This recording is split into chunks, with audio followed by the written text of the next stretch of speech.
Hi guys, today I'll be showing you how to close off your work. I've got the ending here which wants to close up. So I've threaded my needle and we're going to start on the right side, so make sure you're always got your work facing the right. And you can see here that there's two lines. So we've got one line, it's really hard to see on camera, but there's one line and then there's one just there. We're just going to pick up this top line, so you can see it here. There's 1, 2, 3, 4, 5, 6, and we're just going to go underneath,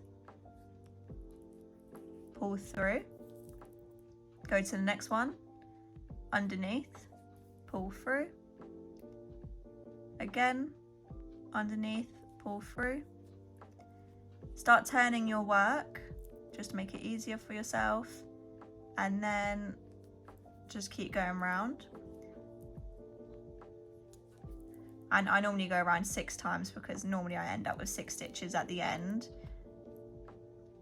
And then last one. So now you've got this amount of yarn and you've gone around. So we started off here and we've gone all the way around to here. You're just going to pull gently and you'll see that hole starts to close up. So if you keep pulling, now it's closed. Okay, so now just to secure the yarn, we're going to insert your hook anywhere near where your yarn's coming out of, and we're just going to fasten off. So pull through, make sure that hole doesn't fully close because you're going to go back through that stitch and then pull, so it creates a little knot. And then I'll just insert my needle and I'll push it through just to close off that end, and then you can just cut your yarn, and that is how you close your work. So now it will look something like this, and you can't even tell that there was actually a hole there.